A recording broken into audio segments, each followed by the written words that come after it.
You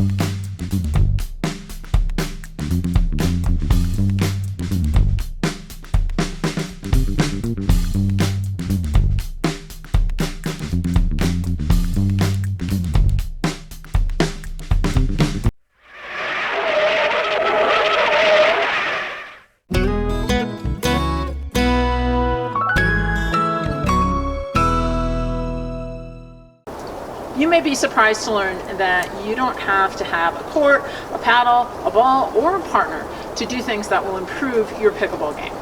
That's why I'm interrupting our regularly scheduled programming to give you some actionable advice that will help you become a better pickleball player whenever you start playing again. Hey everybody, I'm CJ Johnson. Better Pickleball is the channel for players over 50 who want to live their best lives on and off the pickleball courts. Before you leave, make sure you hit the subscribe button down below. Efficient movement on a pickleball court requires good balance. And good balance requires that several of our body systems work in conjunction with each other. Things like our muscular strength and endurance, our core strength, as well as our joint mobility. Additional things that can impact your balance would be your eyesight, your hearing, and even some medications you might be taking. Have any of those things changed for you now that you're over 50? If they have, chances are your balance has changed. Have you noticed a change in your balance? Put a yes or a no down in the comments below. If you're having severe balance problems, I'd recommend consulting a medical profession. This video is for those of you who have noticed a little bit of difference in your balance, and I'm going to show you a 5 exercise routine that if you do 2 to 3 times a day, it takes maybe 5 to 10 minutes, will improve your balance and your ability to move around the pickleball court. You can do these either indoors, and if you do them indoors, I'd recommend trying them barefoot, or in this case, I needed to come outside and get a little bit of air, so I'm doing them outside.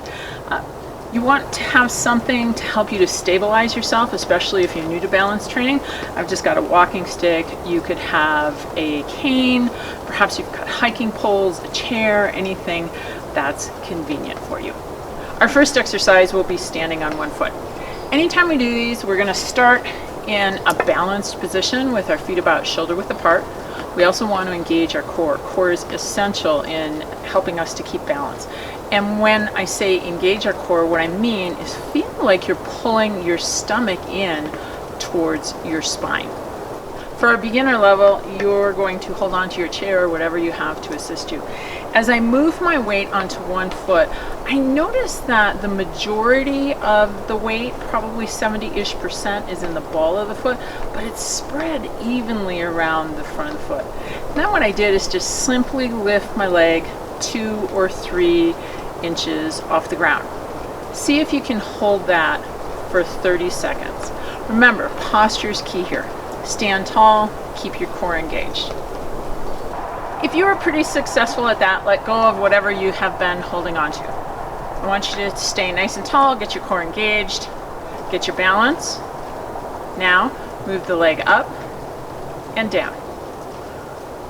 You can hold it high, you can keep moving it, you could take it over here and out to the side. If you need to, you can tap the foot down anytime in between. That makes it a little bit easier. Keeping the foot off the ground challenges the balance throughout the entire motion. For those of you who'd like something a little bit more advanced, we're going to close our eyes. So again, get in your start position, lift that foot off the ground. Now simply close your eyes. You'll notice it challenges my balance right away. See how long you can hold that foot up in the air. If you get really good at that, try to move the leg in a larger range of motion with your eyes closed. Our next move is a side leg lift. For the beginner version, you'll be holding on. All we're simply going to do is lift our leg laterally off the ground about 4 inches.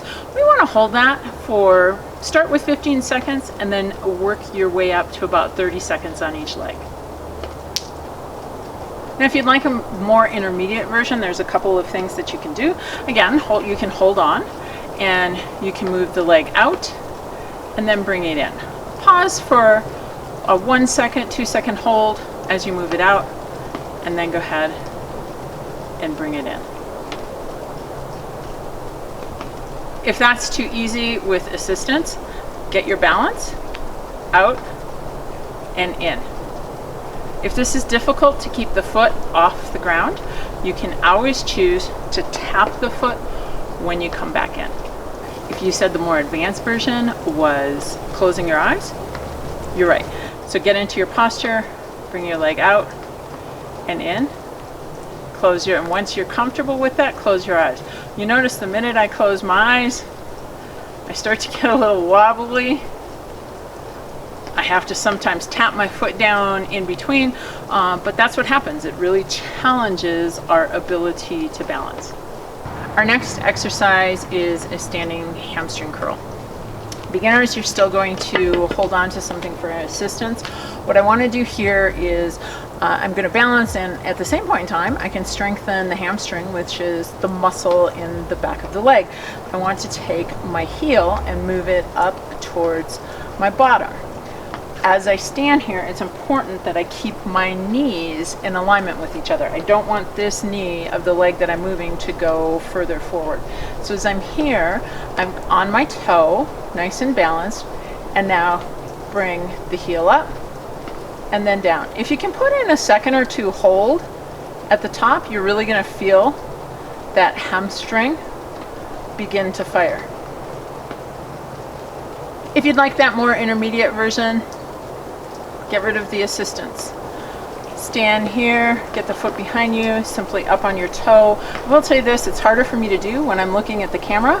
It's easier if you look at something that's about 6 feet out in front of you.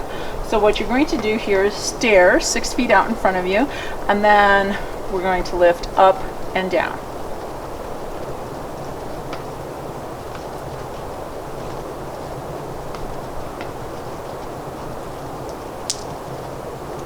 You know the deal. If you want to make this more difficult, all you simply need to do is get in that position. The leg is behind you, knees are even, and I'm going to stare straight out in front of me so I can keep my head in that direction, but I'm going to close my eyes.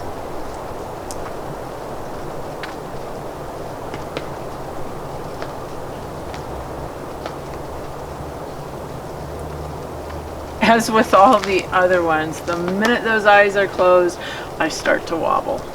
Our next move is the tandem. So it's going to look like this. I'm going to stand nice and tall with that core engaged, and I am going to bring my heel in front of my toe. This could potentially be enough for you. Most of the time we don't stand like this. We usually stand like this, or balance side to side. Here I'm changing my balance point. Let me show that in a side view. I'm here, and so it's heel toe. The intermediate version of that would be to add some motion to it. So what I want to do here is get in this position, slide forward, so I'm in tandem. I'm also not holding on. You may want to, if your balance is a little wobbly, hold on the first time that you try this.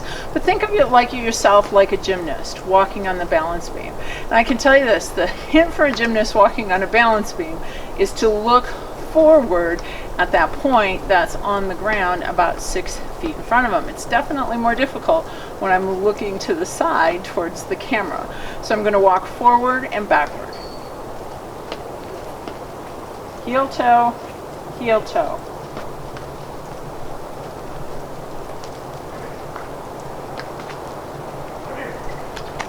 Do 4 or 5 steps forward, 4 or 5 steps backward. For the advanced version of this, you can certainly close your eyes, but another option that you have is, as you walk forwards and backwards, is to rotate your upper body in different directions. Move your arms, twist, whatever it may be as you're walking, to try and see if you can throw yourself off balance.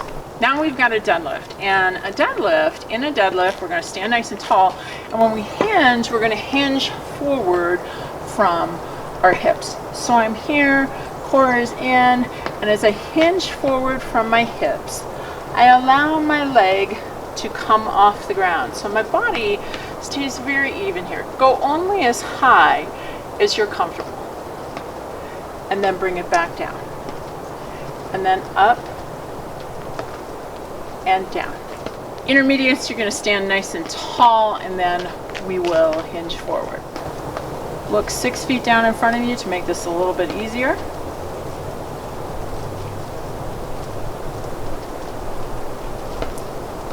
Hold it here. Come back to the start. Do that multiple times. In between, you can put the foot down. Tapping it again makes it just a little bit easier. Keeping it off the ground makes it a bit more difficult. For the advanced version, we're going to do the same thing. Start with the one leg deadlift. And now, what I want to do is I want to rotate my upper body. And then try it in the other direction. Ah! Almost had it. That one is pretty difficult, but go ahead and give it a try. Good balance will help you become a better mover on the pickleball court. If you'd like a few more balance exercises, click right over here. If you got value from this video, give it a thumbs up and share it with your pickleball playing friends, because together we can train smart, live bold, and age well.